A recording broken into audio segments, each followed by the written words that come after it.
الحمد لله الذي خلق اللوح والقلم علم الإنسان ما لم يعلم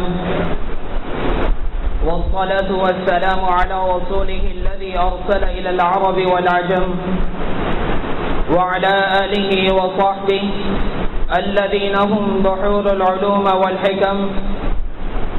أما بعد فأعوذ بالله من الشيطان الرجيم. بسم الله الرحمن الرحيم. الحج أشهر معلومات فمن فرض فيهن الحج فلا رفث ولا فسوق ولا جدال في الحج. وقال رسول الله صلى الله عليه وسلم بني الإسلام على 5: شهادة أن لا إله إلا الله وإقام الصلاة وإيتاء الزكاة وصوم رمضان وحج البيت من استطاع إليه سبيلا. صدق الله العظيم.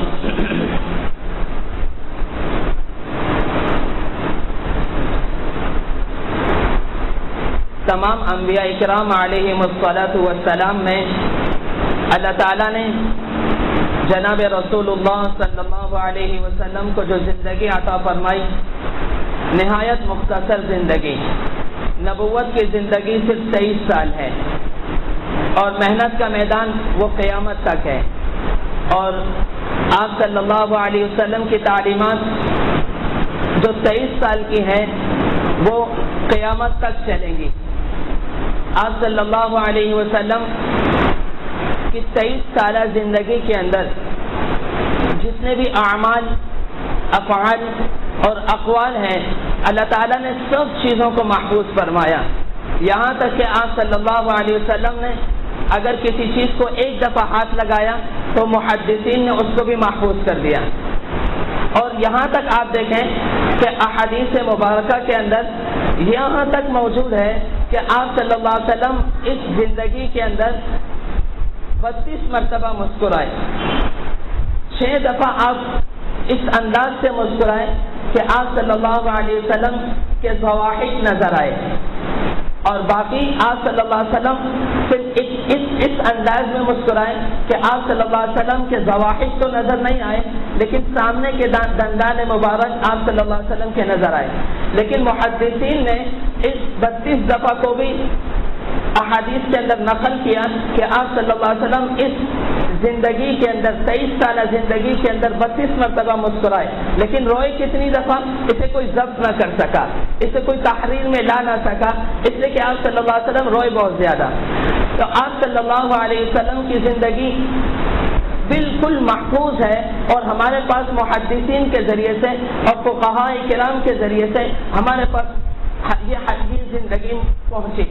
لیکن میں آپ کے سامنے آپ صلی اللہ علیہ وسلم کی زندگی کا ایک شعبہ کہ آپ صلی اللہ علیہ وسلم نے کتنے عمرے فرمائے اور آپ صلی اللہ علیہ وسلم نے حج کس طرح فرمایا، بس یہ بیان کروں گا. آپ صلی اللہ علیہ وسلم نے 4 عمرے فرمائے اور 4 عمرے ادا کیے. اور آپ صلی اللہ علیہ وسلم نے جو 4 عمرے ادا کیے ان 4 عمروں کے اندر جو پہلا عمرہ ہے وہ صلح حدیبیہ کا ہے.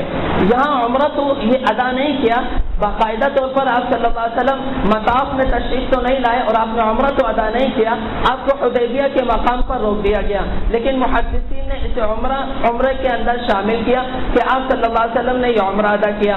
حدیبیہ کے مقام پر آپ صلی اللہ علیہ وسلم جب پہنچے تو آپ نے عثمان بن عفان رضی اللہ تعالیٰ عنہ کو مکہ المکرمہ کے اندر بھیجا اور رؤسائے قریش سے کہا ہمارا مقصد صرف اور صرف عمرے کی ادائیگی ہے اور کچھ بھی نہیں، ہم صرف عمرہ کرنے کے لیے آئے ہیں، عمرے کے علاوہ ہمارا کوئی مقصد نہیں. لیکن آپ صلی اللہ علیہ وسلم کو روک دیا گیا. حضرت عثمان رضی اللہ تعالیٰ عنہ کو نظر بند کر دیا گیا اور یہ خبر پھیلا دی گئی کہ حضرت عثمان رضی اللہ تعالیٰ عنہ کو شہید کر دیا گیا. آپ صلی اللہ علیہ وسلم نے اس موقع پر 1400 صحابہ سے بیعت لی اور آخر میں فرمایا یہ میرا ہاتھ ہے، اللہ کے رسول کا ہاتھ ہے، یا عثمان بن عفان کا ہاتھ ہے. عثمان بن عفان بھی اللہ کے رسول کے ہاتھ پر موت کی بیعت اور جہاد کی بیعت کرتا ہے. یہ فضیلت عثمان بن عفان رضی اللہ تعالیٰ عنہ کو ملی کہ آپ صلی اللہ علیہ وسلم نے یہاں پر بیعت تھی 1400 صحابہ سے. محدثین کرام نے بھی اس عمرے کو عمرے میں شامل فرمایا. یہ ایک عمرہ ہوا. آئندہ سال آپ صلی اللہ علیہ وسلم نے عمرۃ القضاء ادا کیا. یہ 2 عمرے ہوئے. اور تیسرا عمرہ آپ صلی اللہ علیہ وسلم حنین کے موقع پر جب آپ حنین کی لڑائی کے لیے تشریف لے جا رہے تھے, 10,000 صحابہ اکرام آپ کے ساتھ موجود تھے, اور صحابہ اکرام رضی اللہ تعالی عنہم اجمعین اس دور کے اندر بہت زیادہ جوش میں تھے, اور جوش کے اندر وہ سینہ تان کر چل رہے تھے. اس سے کہ آپ صلی اللہ علیہ وسلم نے فرمایا جب مسلمانوں کا لشکر 10,000 کے قریب ہو جائے تو دنیا کی کوئی طاقت اسے شکست نہیں دے سکتا. تو صحابہ نے, نوجوان صحابہ نے فرمایا جب ہم بدر میں 313 تھے, ہمیں کسی نے شکست نہ دی, آج ہم 10,000 کے قریب ہیں, پھر اللہ کے رسول ہمارے ساتھ موجود ہے, پھر حدیث بھی موجود ہے. آپ صلی اللہ علیہ وسلم نے فرمایا کہ جب مسلمانوں کا لشکر 10,000 کے قریب ہو جائے, دنیا کی کوئی طاقت اسے شکست نہیں دے سکتی. تو صحابہ اکرام خوشی کے مارے جھوم رہے تھے اور اکڑ اکڑ کر چل رہے تھے. اللہ کو یہ ادا پسند نہ آئی. اللہ تعالیٰ نے قرآن نازل کیا, لقد نصركم الله في مواطن كثيرة ويوم حنين إذ أعجبتكم كثرتكم فلم تغن عنكم شيئا وضاقت عليكم الأرض بما رحبت ثم وليتم مدبرين. جب آپ حنین کے اندر داخل ہو رہے تھے, حنین کی لڑائی کے اندر داخل ہو رہے تھے, تو حنین کے لوگ بہت زیادہ تیر انداز تھے اور بہت ماہر تھے تیر اندازی کے اندر. تو انہوں نے اپنے 300 تیر انداز وہ پہاڑوں کے بالکل پیچھے لگائے اور کہا جیسے ہی رسول اللہ صلی اللہ علیہ وسلم اور ان کے صحابہ اندر داخل ہو جائیں اور پہاڑوں کے پیچھے چلے جائیں تو آپ صلی اللہ علیہ وسلم پر حملہ کر دیں. تو سامنے لڑنے والے بالکل سامنے آ گئے, جو تیر انداز تھے انہوں نے چاروں طرف سے آپ صلی اللہ علیہ وسلم کو صحابہ کو گھیر لیا. جو صحابہ اکرام رضی اللہ تعالی عنہم اجمعین کو جب گھیرا تو جب گھمسان کی لڑائی شروع ہوئی تو ان تیر اندازوں نے چاروں طرف سے تیر برسائے. جب تیر برسائے تو صحابہ اکرام بکھر گئے. جب بکھرے تو آپ صلی اللہ علیہ وسلم نے دیکھا کہ صحابہ اکرام بکھر رہے ہیں, تو آپ نے عباس ابن عبد المطلب رضی اللہ تعالیٰ عنہ کو فرمایا کہ عباس کھڑے ہو کر آواز لگاؤ, انا ابن عبد المطلب انا النبی لا کذب, کہ میں عبد المطلب کا بیٹا ہوں, میں سچا نبی ہوں, میں جھوٹا نبی نہیں ہوں. آپ صلی اللہ علیہ وسلم نے جب حضرت عباس ابن عبد المطلب کو یہ ارشاد فرمایا تو اس سے ارشاد فرمایا کہ عباس ابن عبد المطلب رضی اللہ تعالیٰ عنہ کی آواز 4 میل تک جاتی تھی.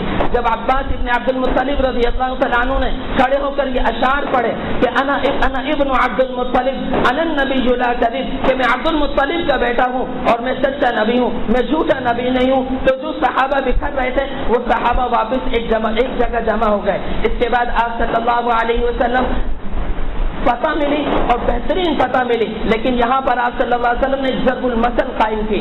آپ کی بہن شیما آپ کے پاس آئی, پھر کسی موقع پر اس حدیث کو مکمل سناؤں گا. آپ صلی اللہ علیہ وسلم نے جعرانہ کی لڑائی لڑی, لڑنے کے بعد 70 صحابہ کو آپ نے دفن کیا.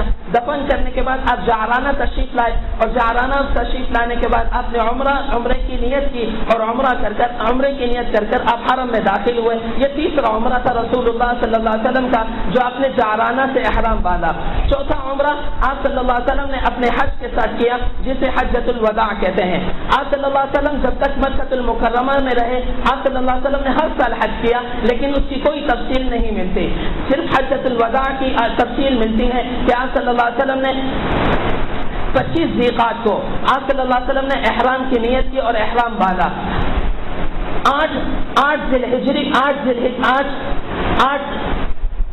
8 نبوی کو 8 ذی الحجہ کو یہ آپ صلی اللہ علیہ وسلم نے عمرے کی حج جب مکہ المکرمہ فتح ہوا تو مکہ مکرمہ فتح ہونے کے وقت میں اس وقت 8 ہجری تھا اور 8 ہجری کے وقت میں آپ صلی اللہ علیہ وسلم نے حج نہیں فرمایا. حج اس لیے نہیں فرمایا کہ آپ صلی اللہ علیہ وسلم کو معلوم تھا کہ حج اپنی تاریخوں پہ نہیں آ رہا. اس سال حج جو آیا وہ 29 ذی الحجہ کو آیا. پھر اپنے اگلے سال جو 9 ہجری تھا تو آپ صلی اللہ علیہ وسلم نے ابو بکر صدیق رضی اللہ تعالیٰ عنہ کو 300 صحابہ کے ساتھ حج کے لیے روانہ فرمایا. پھر آئندہ سال 10 ہجری کو آپ صلی اللہ علیہ وسلم نے احرام باندھا. 25 ذیقعد کو نبی اکرم صلی اللہ علیہ وسلم نے ظہر کی نماز سے پہلے صحرا کی 2 چادریں منگوائی. ابن نباتہ رحمۃ اللہ علیہ فرماتے ہیں ان 2 چادروں کی قیمت صرف 4 درہم تھی, 4 درہم سے زیادہ نہ تھی. آپ صلی اللہ علیہ وسلم نے دونوں چادروں کو پہنا اور پہننے کے بعد آپ نے ظہر کی نماز پڑھائی. ظہر کی نماز پڑھانے کے بعد آپ نے حج کا اعلان فرمایا اور حج کے اعلان کرنے کے بعد آپ صلی اللہ علیہ وسلم کے ساتھ 10,000 صحابہ مدینہ المنورہ سے نکلے. جب آپ آپ صلی اللہ علیہ وسلم مدینہ المنورہ سے نکل رہے تھے تو اس موقع پہ ابو دجانہ رضی اللہ تعالیٰ عنہ کو آپ نے مدینہ المنورہ کا امیر مقرر کیا، اور امیر مقرر کرنے کے بعد اب مقام ذوالحلیفہ پر پہنچے۔ مقام ذوالحلیفہ پر جب آپ صلی اللہ علیہ وسلم پہنچے تو آپ صلی اللہ علیہ وسلم نے یہاں پر غسل فرمایا۔ غسل فرمانے کے بعد یہاں آپ صلی اللہ علیہ وسلم نے اپنے بالوں پر تیل لگایا۔ یہ وہ سفر ہے جس میں آپ صلی اللہ علیہ وسلم کے بال لمبے ہو چکے تھے اور شانوں پر آ رہے تھے۔ آپ صلی اللہ علیہ وسلم نے زندگی میں 4 دفعہ ہی بال کٹوائے، یہ 4 عمرے کیے۔ اس کے علاوہ آپ صلی اللہ علیہ وسلم نے ہمیشہ بال رکھے، یا آپ کانوں کی لو تک بال رکھتے تھے، یا آپ صلی اللہ علیہ وسلم گردن تک بال رکھا کرتے تھے، یا شانوں پر آپ کے بال آیا کرتے تھے۔ لیکن جب آپ حج کے موقع پر آئے اور حج کرنے کا ارادہ فرمایا تو اس موقع پر آپ صلی اللہ علیہ وسلم کے بال یہاں شانوں پر کندھوں پر آ رہے تھے، تو آپ صلی اللہ علیہ وسلم نے تیل لگایا۔ تیل لگانے کے بعد آپ صلی اللہ علیہ وسلم نے اس پر شہد لگایا تاکہ یہ بکھرے نہیں، اور بکھرے نہیں، ایک جگہ جمع رہے۔ پھر آپ صلی اللہ علیہ وسلم نے تلبیہ پڑھا، لبیک اللہم لبیک حجۃ وسعدیک۔ یہاں پر آپ صلی اللہ علیہ وسلم نے حج افراد کی نیت کی۔ اسی وجہ سے امام مالک بن انس امام دار الحجرہ فرماتے ہیں کہ حج افراد افضل ہے، لیکن جب آپ نے نیت فرمائی تو حضرت جبرائیل علیہ السلام تشریف لائے اور فرمایا اللہ کے رسول آپ عمرے کو بھی ساتھ کے لائے۔ آپ جب عمرے کو ساتھ میں لائے تو آپ نے حج قران کی نیت کی۔ حج قران میں عمرہ اور حج ایک ساتھ ہوتا ہے۔ امام ابو حنیفہ رحمۃ اللہ علیہ فرماتے ہیں کہ حج قران افضل ہے، اس لیے کہ نیت تو آپ نے حج افراد کی تھی، لیکن عملاً آپ نے جو حج ادا کیا وہ حج قران ہے، اس لیے حج قران افضل ہے۔ لیکن آپ جب مکہ المکرمہ پہنچے تو مکہ مکرمہ آپ پہنچنے کے بعد آپ صلی اللہ علیہ وسلم نے جب حالات کو دیکھا تو دیکھنے کے بعد فرمایا اگر مجھے پتا ہوتا یہ سارا معاملہ ہوگا تو میں حج تمتع کرتا، حج قران نہ کرتا۔ اصل مقصد تھا اللہ تعالیٰ کا آپ کو عمرہ حج کے ساتھ عمرہ کرانا۔ عمرے کو اس لیے ساتھ لگایا کہ قریش جو مکہ مکرمہ کے جو لوگ تھے اور قریش تھے یہ حج کے ساتھ عمرے کو اچھا نہیں سمجھتے تھے، برا سمجھتے تھے۔ آپ صلی اللہ علیہ وسلم سے عمرہ کروایا گیا اور عمرے کے ساتھ حج کروایا گیا۔ تو یہ تین حج ہے، حج افراد، حج قران اور حج تمتع۔ لیکن آپ صلی اللہ علیہ وسلم کے قول کی وجہ سے کہ آپ صلی اللہ علیہ وسلم نے جب حالات کو دیکھا، حالات کو دیکھنے کے بعد فرمایا اگر مجھے پتا ہوتا کہ یہ حالات آئیں گے تو میں حج تمتع کرتا، حج قران نہ کرتا۔ تو آپ صلی اللہ علیہ وسلم کے اس قول کی وجہ سے امام شافعی، امام احمد بن حنبل فرماتے ہیں حج تمتع افضل ہے، حج قران افضل نہیں، اس لیے کہ آپ صلی اللہ علیہ وسلم نے مکہ والوں کے حالات کو دیکھ کر فرمایا کہ میں حج تمتع کرتا، حج قران نہ کرتا۔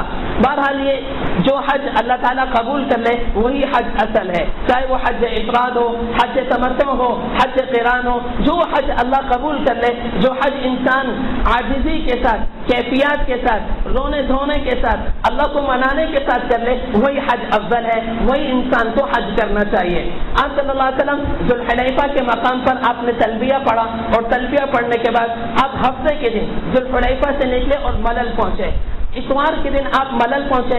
ملل اس گھاٹی کا نام ملل اس لیے رکھا کہ اکتاحج کا سفر تھا، بڑا لشکر تھا، یہاں صحابہ اکرام رضی اللہ تعالی عنہم اجمعین جب پہنچے تو ان کے اندر چیچک کی بیماری لگ گئی۔ تو کچھ صحابہ ایسے تھے جنہیں چیچک کی بیماری لگی تو وہ واپس مدینہ چلے گئے یا حج نہ کر سکے، یہ بہت زیادہ غمزدہ تھے۔ اگر ان صحابہ کو چیچک کی بیماری نہ لگتی تو ہمیں بھی فضیلت نہ ملتی۔ آپ صلی اللہ علیہ وسلم نے ان کے غم کو ہلکا کرنے کے لیے فرمایا العمرۃ فی رمضان کحجۃ معی، رمضان میں عمرہ کرنا ایسا ہے جیسے میرے ساتھ حج کرنا۔ اگر صحابہ اکرام رضی اللہ تعالی علیہم اجمعین کو چیچک کی بیماری نہ لگتی، انہیں غم نہ ہوتا کہ آپ صلی اللہ علیہ وسلم حج کے لیے جا رہے ہیں اور آپ حج نہیں کر پا رہے، تو آپ صلی اللہ علیہ وسلم نے ان کے غم کو ہلکا کرنے کے لیے فرمایا تم رمضان میں عمرہ کرو گے تو گویا کہ ایسا جیسے تم نے میرے ساتھ حج کیا۔ اب جو بھی رمضان میں عمرہ کرے گا وہ ایسا ہی ہے جیسے اس نے اللہ کے رسول کے ساتھ حج کیا۔ اب ملل سے نکل کر آپ آگے پہنچے تو روحہ میں جبرائیل علیہ السلام نے آ کر آپ کو روکا اور فرمایا اللہ کے رسول آپ آج کی رات یہیں قیام کریں، آج روحہ میں رہیں اور روحہ سے پھر بعد میں سفر کریں۔ آپ صلی اللہ علیہ وسلم نے وجہ پوچھی کہ مجھے روحہ میں کیوں روکا جا رہا، تو آپ صلی اللہ علیہ وسلم کو بتایا گیا کہ روحہ میں آپ کو اس لیے روکا جا رہا کہ جتنے انبیاء نے بھی حج کیا ہے ان تمام انبیاء کو روحہ میں ٹھہرایا گیا، لہذا آپ آخری نبی ہیں تو آپ کو بھی روحہ میں قیام کرایا جائے گا۔ جب تمام انبیاء نے روحہ میں آ کر قیام کیا ہے تو آپ بھی روحہ میں قیام کریں۔ روحہ سے آپ نے سفر کیا تو آپ عرش پہنچے، عرش سے آپ ابوا پہنچے، یہ 5ویں منزل ہے ابوا۔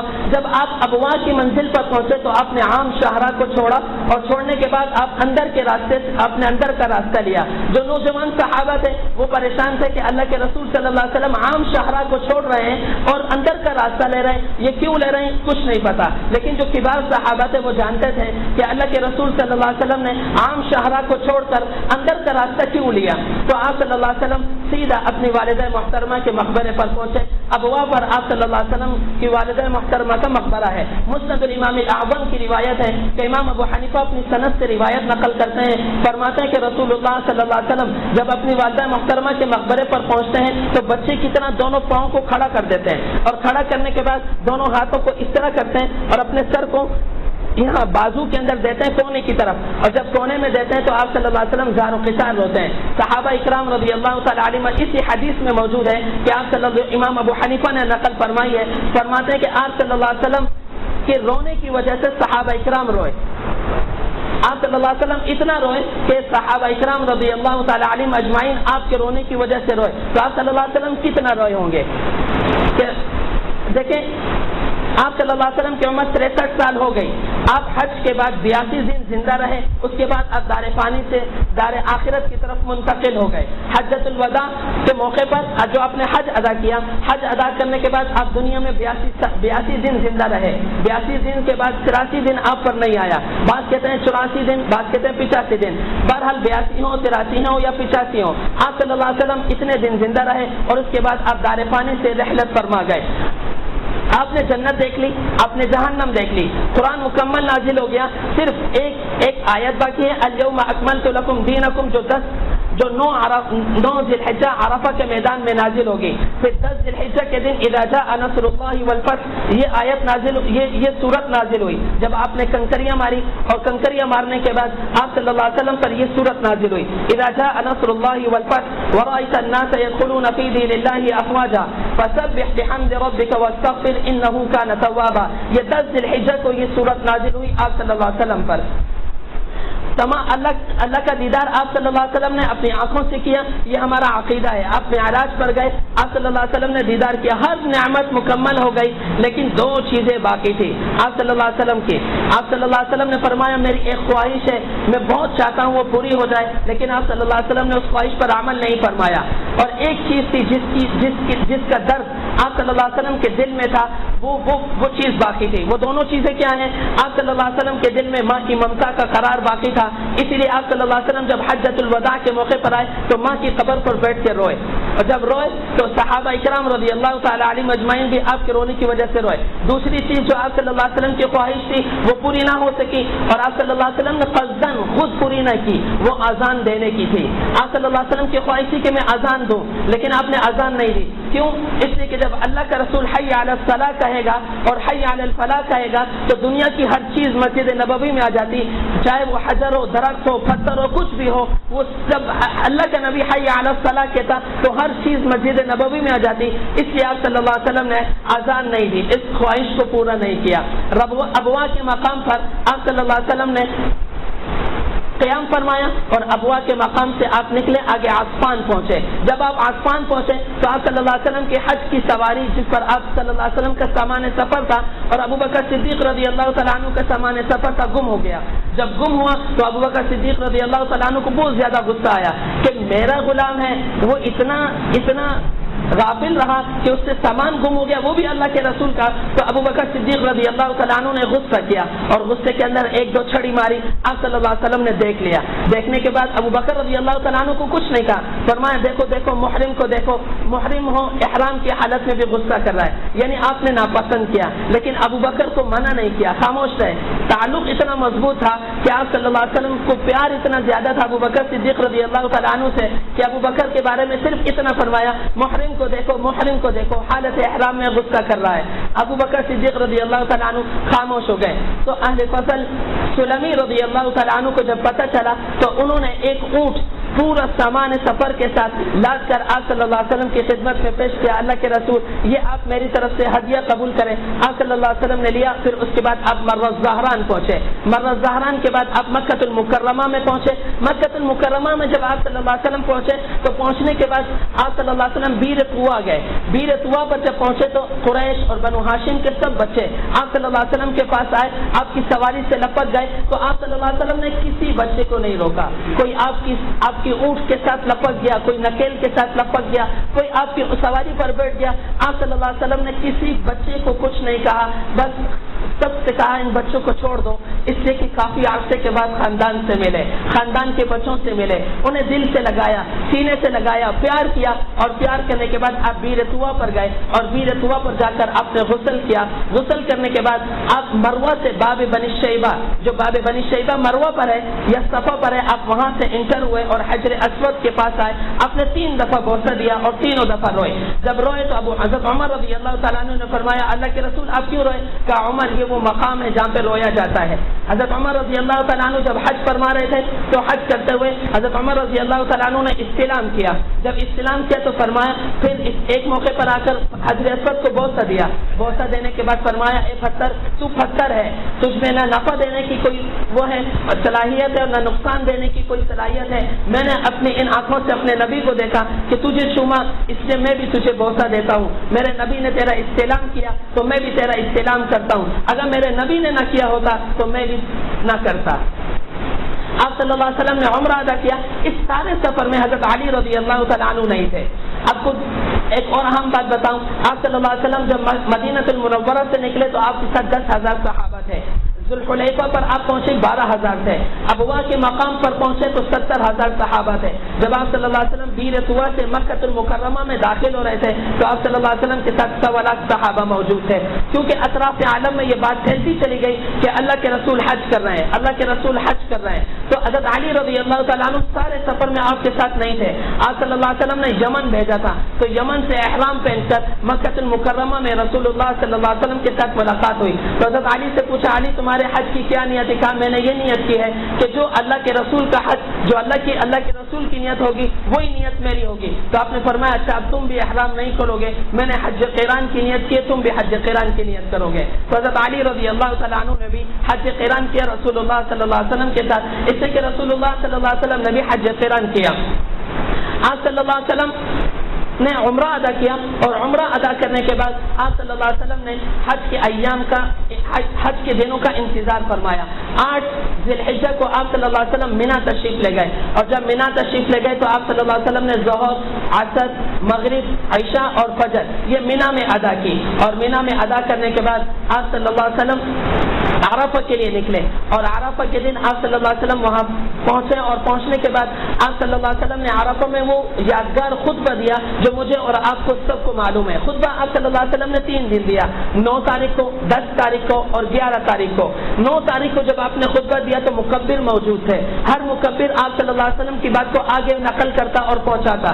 10 ذی الحجہ کو جب آپ صلی اللہ علیہ وسلم نے خطبہ دیا تو آپ کے آواز میں اتنا جوش تھا کہ مکبر کی ضرورت نہیں پڑی, کیونکہ یہ آخری یہ خطبہ تھا جس کی ابتدا یہاں سے کی, یا ایھا الناس عسى الا تلقوني بعد عامی هذا, اے لوگو اس سال کے بعد تم مجھ سے ملاقات نہیں کرو گے. اس خطبے کی ابتدا یہاں سے کی, یا ایھا الناس اے لوگو عسى الا تلقوني بعد عامی هذا, تم اس سال کے بعد مجھ سے ملاقات نہیں کر سکو گے. پھر آپ صلی اللہ علیہ وسلم جب حج ادا فرما رہے تھے تو بار بار فرماتے مجھ سے ارکان حج سیکھ لو, ممکن ہے کہ میری تمہاری ملاقات آئندہ سال نہ ہو.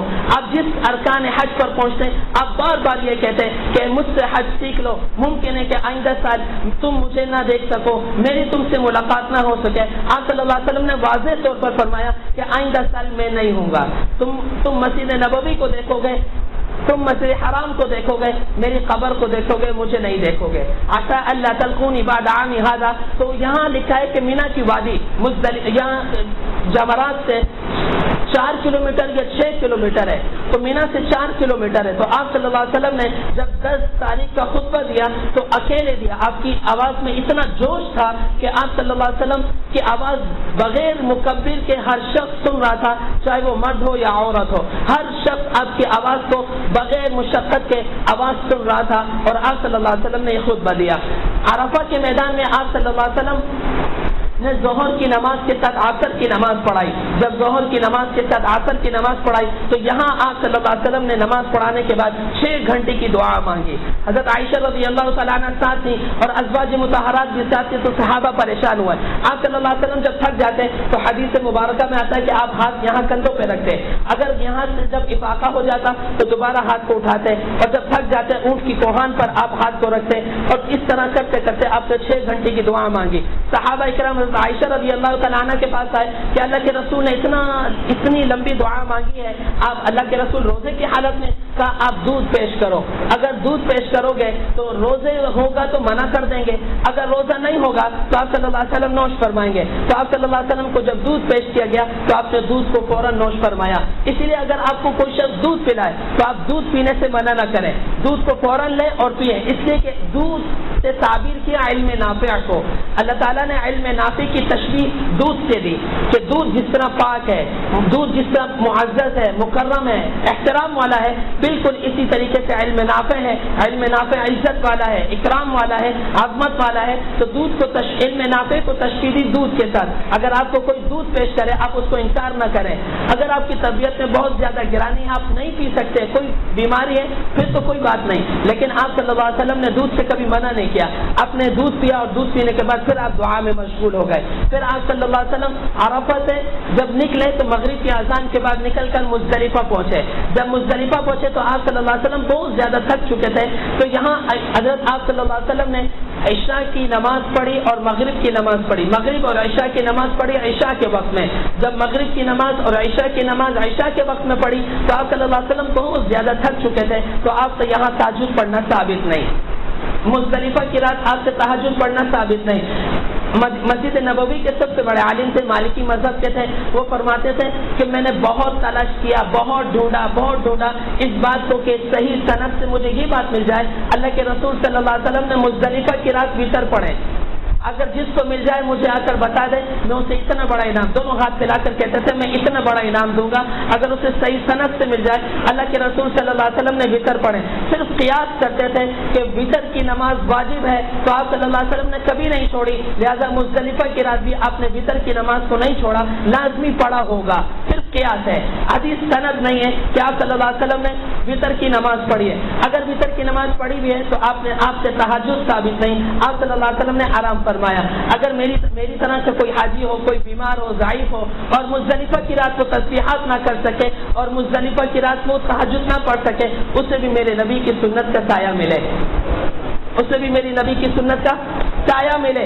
اگر کوئی شخص تھک گیا اور ہار گیا اور ہارنے کے بعد وہ اتنا تھکا کہ وہ کچھ نہیں کر سکتا اور سو گیا, اور سونے کے بعد اس کی آنکھ کھلتی ہے فجر کے وقت میں اور فجر کی نماز کے لیے کھڑا ہوتا ہے, تو آپ صلی اللہ علیہ وسلم تو اس کو اگر فجر کی نماز ملتی ہے اور تہجد میں آنکھ نہیں کھلتی اور وہ پوری رات کے اندر کچھ نہیں کر سکتا اور کچھ نہیں کیا اور تھکاوٹ اتنی زیادہ اور تھکاوٹ سے وہ چور ہو چکا اور مزدلفہ کی رات کو کچھ نہیں کر سکا اور ساری رات سوتا رہا, نہ اس نے تسبیح پڑھی, نہ تحمید پڑھی, نہ استغفار کیا, کچھ نہیں کیا, نہ تہجد کی 2 رکعت پڑھی, کچھ نہیں کیا, صرف فرائض پڑھے اور فرائض پڑھنے کے بعد وہ سو گیا, تو اس سے بھی میرے نبی کی سنت کا سایہ ملے, تو اس سے بھی میرے نبی کی سنت کا سایہ ملے. اور جو تہجد پڑھ سکتا ہے پڑھے, جو استغفار کر سکتا ہے کرے. لیکن جب حاجی عرفہ سے مزدلفہ نکلتا ہے, عجیب بات بتاؤں, حاجی اتنا تھک چکا ہوتا ہے کہ وہ نماز پڑھتا ہے اور سو جاتا ہے, نماز پڑھتا ہے اور سو جاتا ہے. بہت کم, شاید کوئی شاذ و نادر ہو, وہ کاملین مقربین میں سے ہو کہ اسے تھکاوٹ محسوس نہ ہو. جب اللہ کے رسول صلی اللہ علیہ وسلم کو مزدلفہ کی رات تھکاوٹ محسوس ہوئی تو ولی کو تو ولایت ملتی سنت کے اوپر ہے, سنت پر عمل کرنے پر ہے. تو آپ صلی اللہ علیہ وسلم مزدلفہ کی رات قیام فرمایا. قیام فرمانے کے بعد آپ صلی اللہ علیہ وسلم ابھی فجر کی نماز کی تیاری کر رہے تھے تو آخری صحابی ملے جو حج میں آ کر ملے. یہ صحابی اگر نہ ملتے تو آج مجھے اور آپ کو فضیلت نہ ملتی. عروہ بن مضرر الطائی رضی اللہ تعالیٰ عنہ مزدلفہ کی فجر کی نماز میں آپ صلی اللہ علیہ وسلم کے پاس آئے اور آ کر کہا اللہ کے رسول بہت تھکا, سواری کو بھی بہت تھکایا, اپنی سواری کو خوب بھگایا کہ آپ کے ساتھ مجھے حج مل جائے، لیکن اللہ کے رسول آپ تو عرفات سے نکل کر مزدلفہ آ گئے، اب آپ فجر کی نماز کی تیاری کر رہے ہیں، اب آپ فجر کی نماز پڑھائیں گے۔ بعض محدثین کہتے ہیں کہ آپ صلی اللہ علیہ وسلم فجر کی نماز پڑھا رہے تھے تو مضررس الطائی رضی اللہ تعالیٰ عنہ یہ آپ صلی اللہ علیہ وسلم سے ملے، انہوں نے گفتگو فجر کی نماز کے بعد آپ صلی اللہ علیہ وسلم سے کی تو آپ صلی اللہ علیہ وسلم نے 10 کی رات کو کاٹ کر 9 کے ساتھ ملا دیا، یعنی عرفہ ہر رات کے ساتھ ہر دن کے ساتھ ایک رات ہے، جیسے آج کی رات یہ کل کے دن کے ساتھ ہے۔ اسلامی کیلنڈر میں جیسے ہی مغرب کی اذان ہوگی تو آج کی رات دن کے ساتھ ہوگی، یہ رات دن کے تابع ہے۔ اور جنوری کا کیلنڈر اٹھائیں گے تو جنوری کے کیلنڈر میں دن رات کے تابع ہے، تھوڑا سا فرق ہے، دن رات کے تابع ہے۔ اسلامی کیلنڈر میں رات دن کے تابع ہے اور جنوری کے کیلنڈر میں دن رات کے تابع ہے، رات اصل ہے اور دن اصل ہے اور رات تابع ہے، اور ہمارے ہاں رات اصل ہے اور دن اس کے تابع ہے۔ یہ اسلامی مہینے کا کیلنڈر ہے۔ تو رسول اللہ صلی اللہ علیہ وسلم نے عروہ بن مضررس الطائی رضی اللہ تعالیٰ عنہ کو کی وجہ سے یہ فضیلت دی کہ 10 کی رات کو کاٹ کے 9 کے ساتھ ملایا، تو 9 کو 2 راتیں ملی، ایک دن ملا، 9 کی اپنی رات اور 10 کی رات۔ اگر یہ صحابی نہ ملتے تو شاید یہ فضیلت بھی ہمیں اور آپ کو نہ ملتی، یا بیماروں کو یہ فضیلت نہ ملتی۔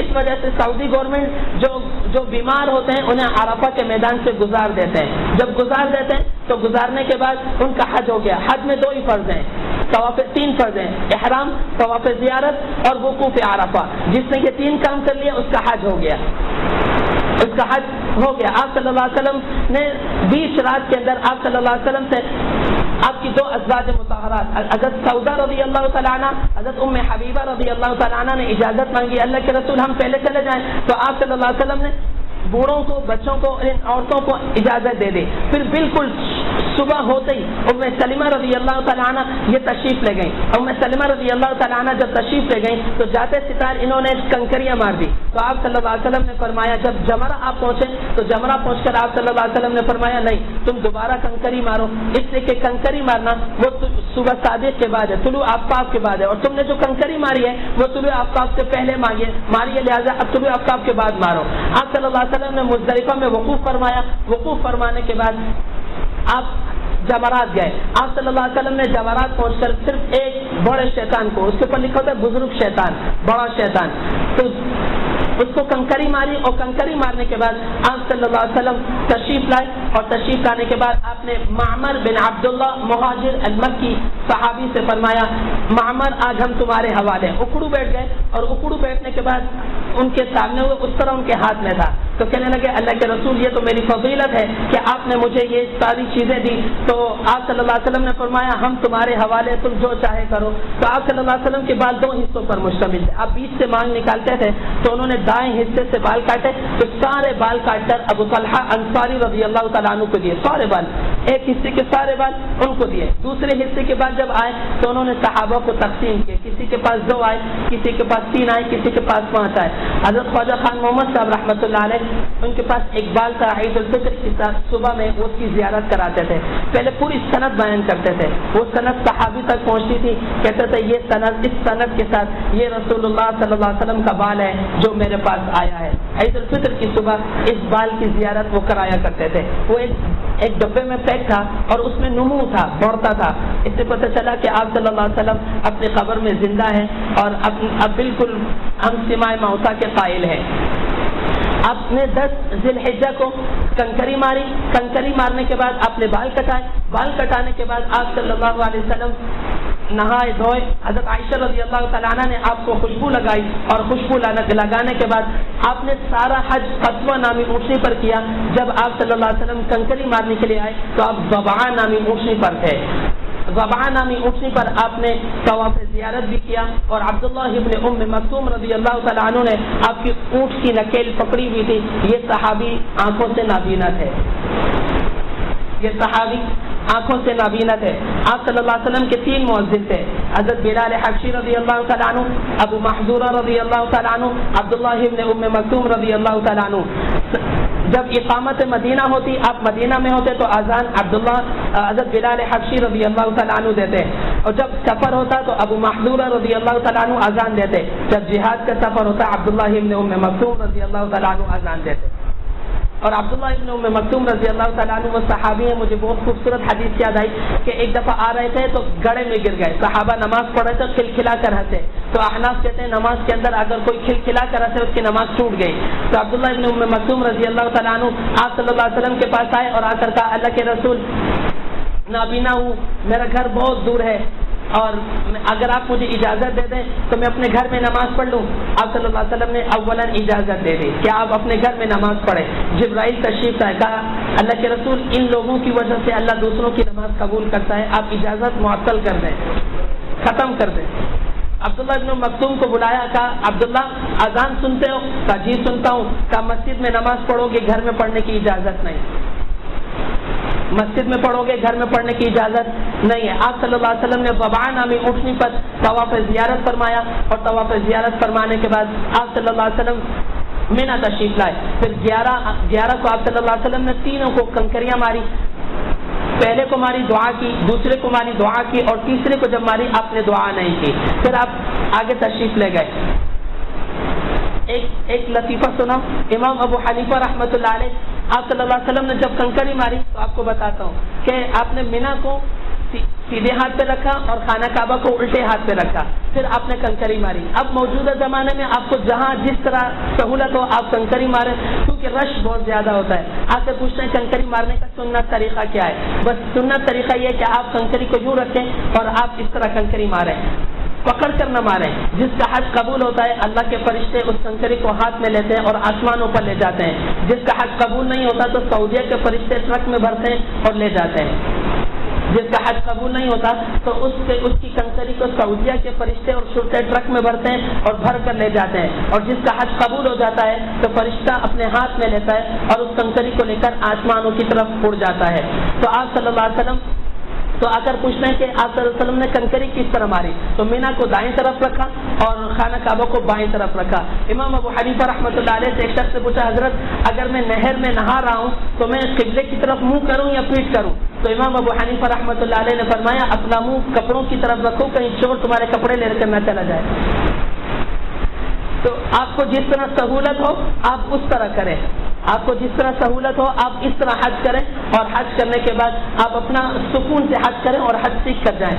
11 کو اپنے تینوں کو کنکری ماری، 2 پہ دعا کی اور تیسرے پہ دعا نہیں کی۔ امام ابو یوسف رحمۃ اللہ علیہ غشی کی حالت میں تھے اور نظر کی حالت میں تھے، روح نکل رہی تھی۔ ایک شخص آیا اور اس نے امام ابو یوسف کو جھنجھوڑا، کہا ابا یعقوب ابا یعقوب، تو جھنجھوڑتا رہا تو ان کی آنکھ بڑی مشکل سے کھلی۔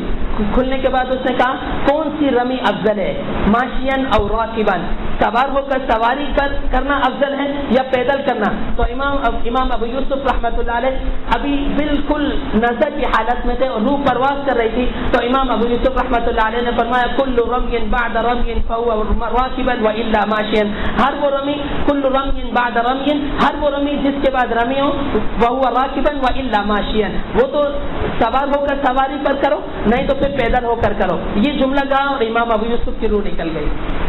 یعنی جاتے جاتے بھی ایک مسئلہ بتا کر گئے کہ اگر تمہیں رمی جمار کرنا ہے تو کس طرح کرنا ہے، اور سوال کا جواب دے کر گئے۔ تو 11 تاریخ کو آپ صلی اللہ علیہ وسلم نے تینوں کو کنکریاں ماری، آپ صلی اللہ علیہ وسلم نے پھر خطبہ دہرایا جو 9 کو خطبہ دیا تھا، پھر آپ نے 12 کو کنکری ماری، اور 12 کو کنکری مارنے کے بعد آپ باب بنی خیس کی طرف بنی کنانہ کی طرف چلے گئے، اور بنی کنانہ میں آپ صلی اللہ علیہ وسلم نے 4 نمازیں ادا کی، ظہر عصر مغرب عشاء۔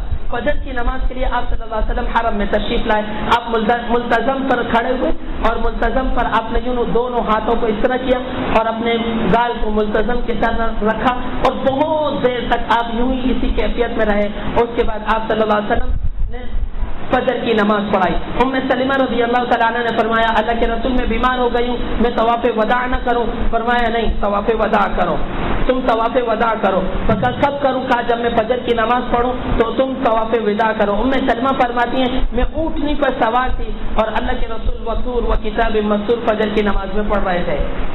تو ہر ادا آپ صلی اللہ علیہ وسلم کی احادیث میں جمع ہے، کوئی ایسا عمل نہیں ہے جو آپ صلی اللہ علیہ وسلم نے کیا ہو اور وہ حدیث میں نہ ہو۔ اور آپ صلی اللہ علیہ وسلم نے 14 تاریخ کو طواف وداع کیا، اور ازواج مطہرات میں نے بھی طواف وداع کیا، اور طواف وداع کے بعد آپ نے مسجد حرام کو الوداع کا، اور الوداع کرنے کے بعد آپ مدینہ کی طرف تشریف لے گئے۔ اس واپسی کے سفر میں آپ صلی اللہ علیہ وسلم نے کہیں قیام نہیں کیا سوائے مقام ذوالحلیفہ پر، بیر علی پر، جو آج کل بیر علی کے نام سے مشہور ہے۔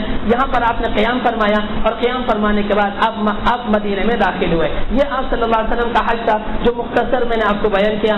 اللہ تعالیٰ مجھے اور آپ کو عمل کرنے کی توفیق عطا فرمائے، اور جو سنا گیا کہا گیا اللہ تعالیٰ صحیح معنوں پر مجھے اور آپ کو عمل کرنے کی توفیق